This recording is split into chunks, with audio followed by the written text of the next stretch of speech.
Hello, my name is Niamh Daly and I am delighted to be offering this series of classes in Yoga for Bone Health. It's really important that you take this class first because I need to outline some safety guidelines for if you do have low bone density. I'll be able to let you know what equipment you might be using during the course of the classes and to let you know what these classes can promise and what they cannot. First off, it's important that if you do have any condition, osteoporosis or any other kind of condition, that these classes are not offered as an alternative to medical care that you may be receiving. And it's important to clear with your doctor first that you are safe to exercise. Having said that, these classes will be very much targeted towards safe movement for people with low bone density, which I have to say is also, I believe, safe movement for everyone. It is very functional and it doesn't take us to extreme ranges of motion that might cause soft tissue damage like ligament issues or issues in the muscles or the cartilage. These classes are also about developing strength in general, so they are really effective for anyone who is looking to protect their muscular strength, which can help our balance, can help our nervous system, can help our metabolism, and even help our mood. So they are very safe for people with osteoporosis and osteopenia, but they are also really effective for all of us as we go past our 50s into our decades beyond. There will be some work here for your brain too. So it is a very wide and functional and challenging but achievable series of classes that I hope that you will enjoy. It needs to be said, however, that these classes do not invite the kind of muscular resistance training that we know can help to prevent or sometimes reverse osteoporosis. It is difficult to reverse osteoporosis, especially for people who are in cis female bodies and are post-menopause. In general, the best thing we can do if we have osteoporosis while following our medical provider's advice is to help reduce fracture risk because of the behaviors and the muscular intentions and the balance training that you will find in this class, in these classes. We can prevent fracture even with osteoporosis. And I think that's a message I would really like you to take home, because the daunting task of improving bone density can feel a little bit tricky for us. I myself have a diagnosis of osteoporosis, so I totally understand where you're coming from. It can create a lot of fear, a lot of stiffness in the beginning, but I'm hoping to help you recognize how you can move freely and confidently again. And for those of you who don't have osteoporosis, I work to support you with osteoarthritis and other tricky things that can come along as the years go by. Make no mistake, these classes are not gentle and you will need some equipment for them. The thing we use most often for strength development is resistance bands, or TheraBands you may call them. They can be of a variety of tensions. That's quite a light one.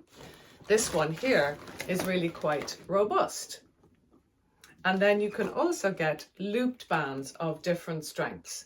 Different parts of your body will need different resistance. Generally, our legs are stronger, and so when we're doing exercises with the band and with our legs, we may need a stronger band. Sometimes having the loop really helps because we can pop it around our 2 feet. But remember that you can make a loop with a long band, and I would recommend that if you're tying anything into a band to make a loop, that you tie it in a bow, because if you tie it in a double knot and then you use it, the knot's getting tighter and tighter, and then it's really hard to untie. If you like, you can have a long band and tie a permanent loop at one end, and then you can use that anytime I'm using a loop. I tend to use the long bands much more than the loop, so if you're making a choice about what to purchase, then you can prioritize getting the long bands.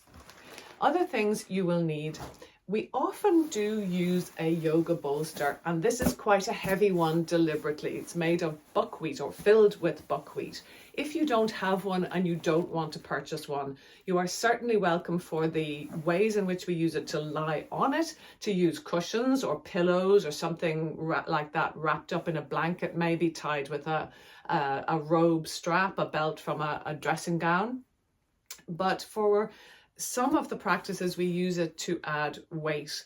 And it's not like weightlifting, it's to deliberately destabilize the body. So you could use a bottle of water, for example, to give you that destabilization and that something that you're moving about in space to make a slightly extra challenge. You will sometimes need a chair. We do some chair-based strengthening, but also we will use it for some stretches, and it's also useful if the floor feels too far away. We can bring our hands onto the chair. We use yoga blocks, but a chair or a stool or the side of a sofa can work just as well for what we tend to use these blocks for. The odd time we might pop one between the legs, but you can also use a folded up cushion or something that you can get a slightly dense texture with that's small enough to fit between your thighs. But we also sometimes stand on them for balance challenges. But you can stand on a folded yoga mat or a firm cushion. And also for standing, we sometimes use these flatter yoga blocks, which are also very good for sitting up on. So that's the equipment that you will need at some point during all of these classes. What I want to go through now is some basic safety issues. The primary cause of fracture in a yoga class is likely to be a vertebral compression fracture, a fracture of the vertebra of your spine caused by compression.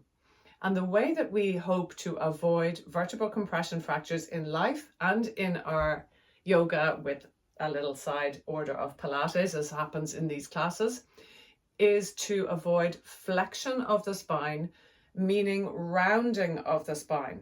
So if I'm sitting cross-legged, for example, or with my legs out wide, which is easier for most people, I can certainly bend forward from my hip joints. And my hip joints are here at the tops of my thighs, not up here at the top of the pelvis, as some people tend to think. So when you put your hands on your hips, it's right down here at the tops of your thighs. This is really putting your hands not on your hips, but on the top of your pelvis. So if you're bending from your pelvis or your waist, you're much more likely to flex the spine. That means rounding in the vertebrae. And when you round the spine, the fronts of the vertebrae come closer together and there is pressure, which can cause compression, which can cause vertebral compression fractures. However, if we bend from the hips, the spine stays long and neutral, and that keeps us safe from added compression into the spine. So when we're bending forward, we bend from the hips, whether that's in a seated position or in a standing position, which I'll show you later. The next most important thing, or possibly just as important, is when we are twisting, that we maintain that long spine. Many people doing traditional yoga twists, like perhaps this one where you hold your thigh and you bring an arm behind and you twist into the leg, may begin that twist with a rounded spine already, and then they're pulling themselves around with robust work from the hands, which is causing both flexion and twisting. So when you're twisting, and you could try this right now, you could try doing it hands-free. So sit cross-legged or with your legs wide and try and twist using the muscles of your waist rather than your hands to take you round. If you notice that you're trying to look down and around to have a sense of coming forward, then, or coming further into the twist rather, then you are flexing and twisting, which is probably more dangerous than flexion alone. If you go to Osteoporosis Society websites, they will ask you to avoid twisting. What we do in Yoga for Bone Health is ask you to twist a little because it's a really important movement, and to try and bring the twist into the upper body and to use muscular strength of the trunk to bring you there. And please, for the sake of those of very few of you who may be at higher risk than others of fracture, please do not use your hands to pull yourself into a twist. Please do not take a bind, which is a yoga pose where you wrap your arms around your legs and hold hands behind you. So we're avoiding flexion with any kind of added intensity of, for example, pulling your toes in a seated forward fold, or lifting up a weight while you are bending down, or twisting with flexion, or when we twist, pulling ourselves into a twist. We have to maintain some ranges of motion. They're really important for our everyday life, but we're trying to avoid that extra intensity of weight or pulling or pushing into those positions. Those are the two main things I would like you to avoid for the reduction of the risk of vertebral compression fracture in class and outside class. The other most likely way that we would fracture ourselves in a class, which is much less likely to happen, is through falling. And falling is what usually creates a hip fracture, which is a fracture of really the top of your thigh bone usually, or a wrist fracture. These are the three most common sites of fracture: is the spine, the hip, and the wrist. So obviously we're going to do our best to avoid falling, but that's a more obvious task that you'll be able to take on by using the wall, holding a chair, etc. But there will be robust balance challenges in this class, which you will have to work carefully to find the edge where you can keep yourself safe while also challenging yourself. One last thing, if you have had a vertebral compression fracture, you may have been told by your doctor to avoid impact. That means avoiding jumping, thumping your feet against the floor, running, etc. Once the vertebral compression fracture has healed, most people are safe to go back with the beginning of heel taps, which is something I'll do later, and then perhaps light jumps, and then developing your ability to jump again. But be aware that while impact training is known to be very helpful to reduce the risk of developing osteoporosis, it is less effective postmenopausally, if you are a woman taking these videos, than premenopausally for building bone density. So while it is a useful thing to do, it is not the be all and the end all. We're going to start off today with a bit of foot stimulus. So simply from a seated position, if you can get hold of one of your feet and start to give it a little massage. And just note that if you find it hard to reach your foot here, you could lie down. When you come to lie down, please lie first on your side and then roll over onto your back. We don't want to come onto our back like this, rolling down in a C shape, where we end up flexing the spine with quite a lot of weight and load, bringing the body to the floor. You'll find that I can't demonstrate the wrong version because I do have osteoporosis, so I will never be demonstrating the full version of a flexed spine that I want you to avoid. Hopefully you'll be able to see, therefore, fairly safe movement from me. So if you can't reach your foot to give it a massage as you sit, try taking it up as you lie down. And if you can't reach it at all, you could get something like a spiky ball, or even a tennis ball, or even you could get a feather or a little tiny twig and use it to stimulate the skin of your foot. The reason we're stimulating the skin of the foot here is that sensation in our feet tends to reduce as we get older, and the sensation in our feet does help us to avoid the risk of falling or reduce the risk of falling. So getting the feet awake at the beginning of class or at the beginning of your day is a really good idea. You might want to do some tapping with your fingernails or your fingertips.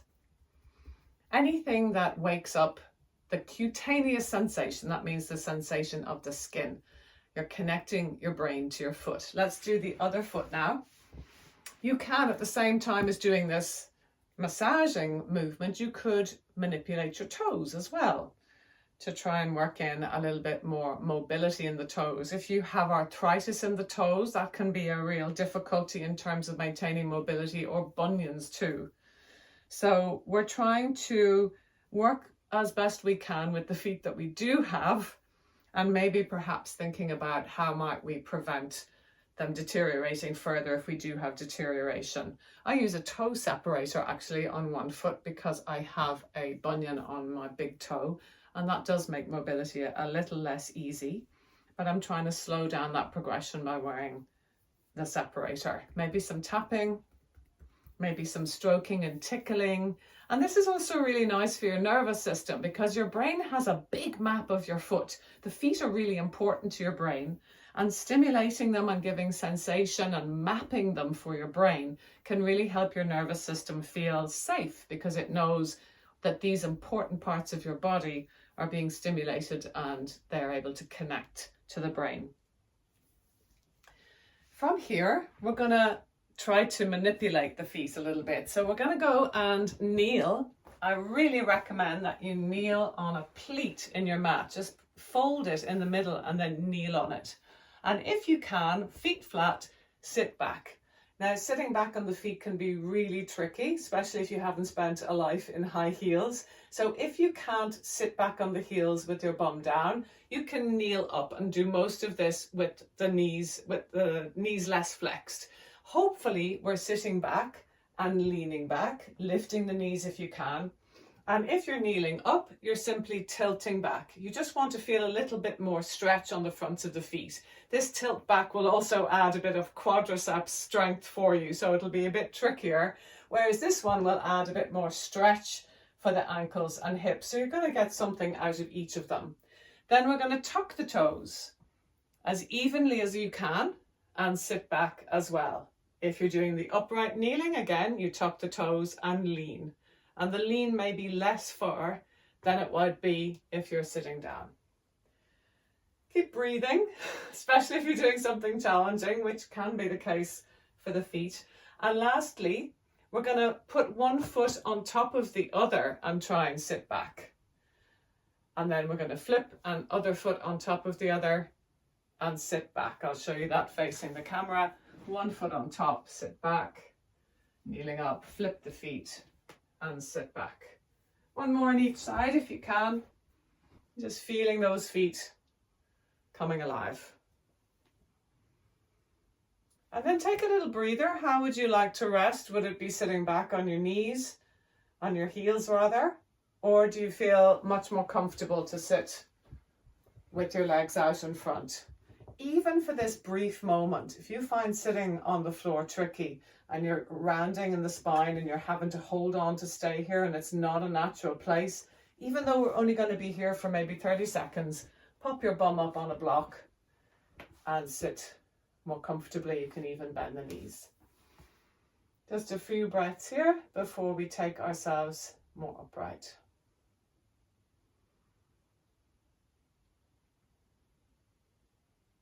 From our seated position, we're going to come to standing. I really want to teach you a safe route up from the floor for people who do have low bone density. So you would swing your feet around to the side and come up to kneeling. And this is where, if you find that your legs maybe don't have the strength to stand up unaided, you need a chair. So what you're going to do from kneeling is step one foot forward, bring your hands to the chair.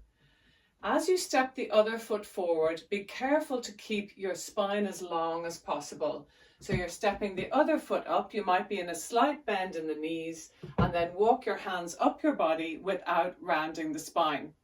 Now that we're here, I'm going to teach you a safe route to the floor. And this is the way I would like you to get to the floor every time we do our practice, unless you're able to squat, which will be the second option.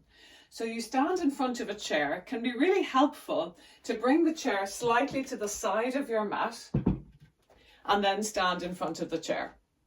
We bring our hands to the chair, keeping the spine neutral, bending into an easy forward fold. Take whichever foot back that you like and bring that knee to the floor. Take the other foot back, knee to the floor. Here's the bit where you're needing to mind your spine. So walking back from the chair to come to all fours without rounding the spine, we sit down onto our hip, onto the mat. Hopefully that's magically there under your hip. Rather than turning onto your bum and rolling backwards as I demonstrated earlier, we stay on the hip. We lie out on our side, reaching that arm forward.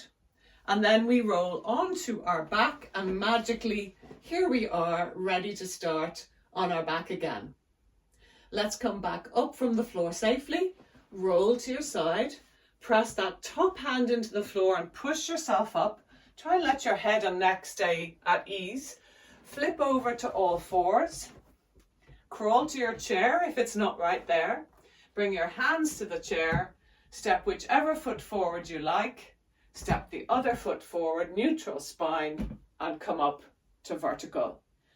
The other route to the floor that may be available, but is only going to be available to those of us who are able to squat and whose hips are really quite at ease with a lot of range of motion, is a squatting version, which might be helpful if you're doing sun salutations.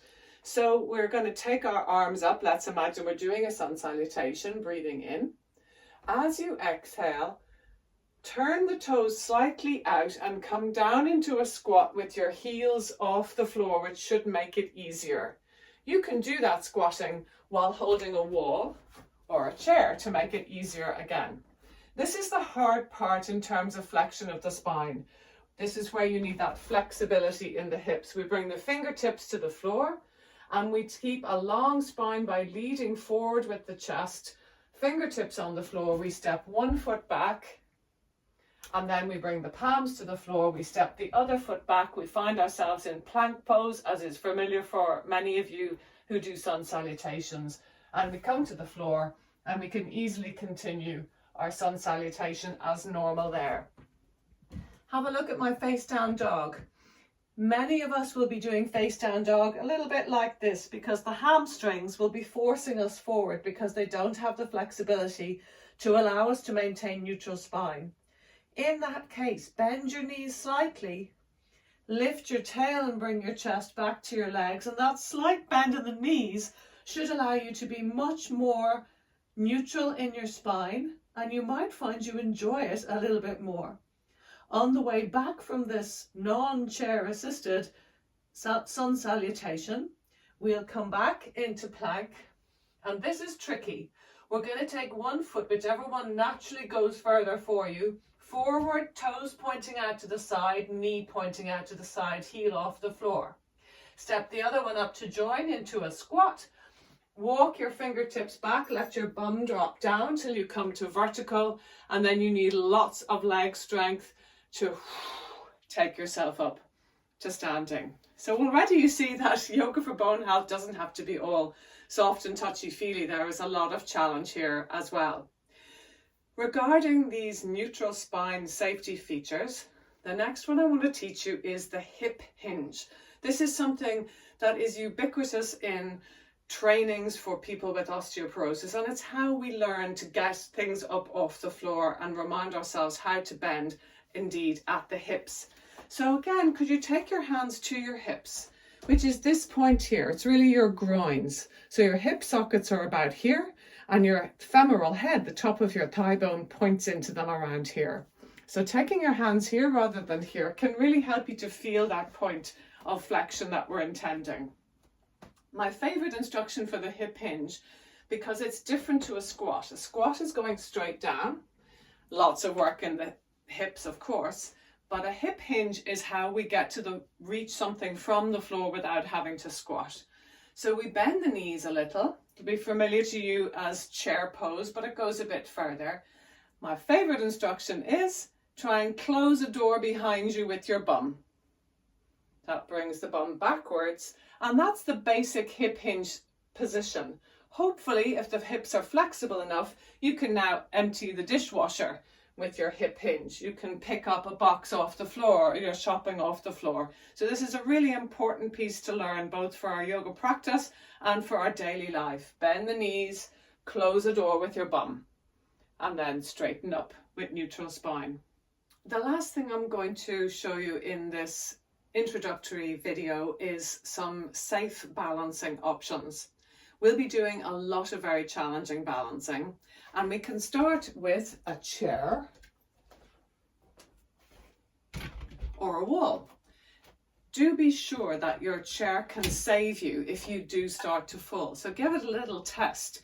Depends on how wide set the legs are, the surface that it's on, how close or far from a wall it is, or if you where the center of gravity on the chair is. So you might want the chair touching a wall to add extra strength. You might want to make sure it's on a sticky mat, and you might want to choose a different chair. Also, you're hoping that the chair is not so low that when you hold it, you have to slightly compensate by leaning over, because we want really to use whatever we are holding as if it's not there, so that yes, we have the chair there, but it's not making us behave any differently than if it wasn't there. And we're also trying to sometimes let go, if at all possible.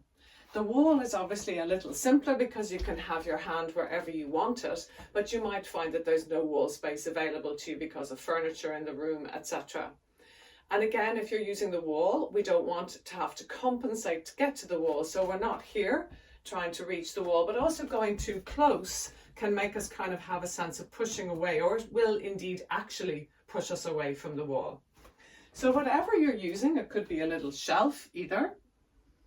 We take ourselves into a simple balance pose just for this introductory video. We're just going to take one heel to the inside of the ankle and just bring the minimum number of fingers onto the chair that you can, with the minimum amount of weight reaching onto the chair. So maybe all you need for confidence is one finger on the chair. A lot of the use of the chair and the wall is about confidence and not about actual need. So just balancing there, see how you're doing, and can you take a hand off the chair or the wall? If you can, then you're safe to try the next level of the balance, which would be to take the foot fully off the floor rather than the toes on the floor and the heel onto the ankle, as I was doing before. Again, you see how you're doing in terms of balance, and you maybe try to take a finger or two or all of them off the chair. If you start to go this kind of wobbly, use the chair. But remember that a certain amount of wobble is exactly what we're looking for. So if you can find a place where you are able to make the corrections you need without feeling like you're going to fall, then that's the level of challenge you want, even if you end up needing to stamp your foot down, but obviously not so far as that we can't save ourselves in that way. We're going to be building up the balancing poses in a major way, and this is going to feel pretty simple for you to start. I want to give you one balance test before we finish this video, just so that you have a sense of, okay, my balance is pretty good, needs some work, needs a lot of care. So take the chair or wall to the other side, depending on what you were using, just so we can use the other leg. You may not need it at all. This is a 2 feet on the floor balance challenge. So we're going to take one heel in front of the other big toe. So directly the heel is touching the big toe. For some of us, that will already be really wobbly. If it is, just take that front foot slightly out to the side, so you're still on quite a tightrope, but not exactly in front. And keep going, increasing the distances until you find you are as close as you can be, but without being this kind of wobbly. So I really don't want you to start here. Start with maybe no challenge for some and a big challenge for others, but not major. If that's fine for you, try crossing your arms. If that's really freaky, one finger on the chair and the other arm crossed. If you have managed to cross your arms, this is a big step now, so please be careful, especially if you do have low bone density. Try first closing one eye, which might seem strange. If you can't wink, you could always cover your eye with your hand. Then try alternating the eye. You might find that one eye is stronger than the other. The vision is probably better in one than the other, but also one makes you balance easier than the other. And if either of those were okay, try closing both eyes. So if you're managing to stand with your feet in this tandem position, this tightrope position rather, and your arms crossed, your balance is pretty good. If you're able to close your eyes and balance for up to about 10, 20, 30 seconds, your balance is really great. If you can't manage any of that, I'm going to ask you to pretty much always use the wall for the balance challenges. Let's try the other configuration of the feet, because when our dominant foot is behind, we balance easier than when our non-dominant foot is behind. So get your tightrope position or whatever version you can manage. Cross your arms if you can, or keep one finger on the chair. Close your eyes if that was possible.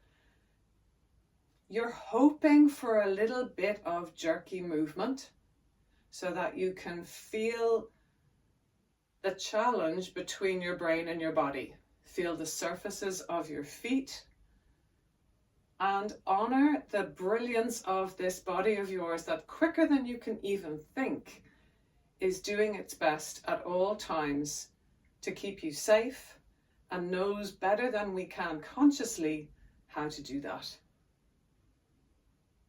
And then open your eyes, take your arms down and step your feet a natural distance apart. This is our little mini Shavasana after this little mini class. You're really welcome to close your eyes or leave them open. You're welcome to lie down or sit. Keeping our eyes open can help our nervous system regulate. So if you're feeling a bit stressed, especially after that balance challenge, it might be nice for you to simply look around the space you're in. And every now and then spend a little time looking at something like a pattern or a shadow, a bit of light and shade. Whatever feels pleasant to look at and non-triggering. Don't look at the cobwebs. Whether your eyes are open or closed, let your body relax. Whether you're sitting or standing, feel the surfaces of your feet. Relax your face, your jaw, your shoulders.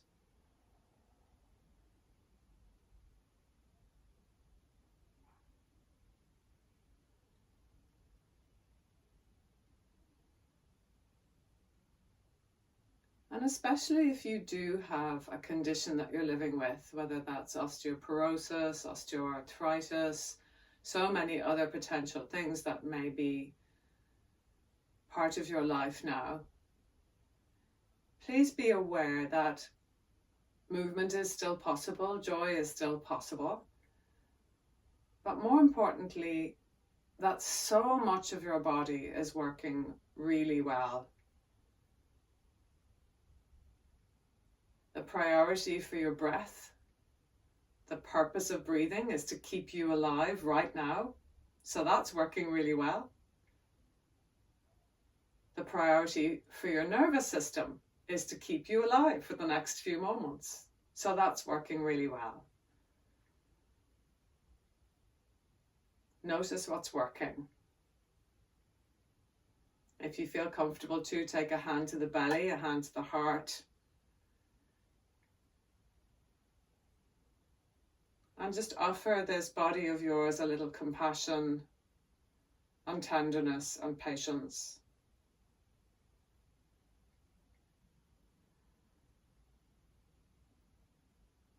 Thank you so much for taking this introductory class so that I know that you have some of the basics in your mind as we go on to the more fun and challenging Yoga for Bone Health classes.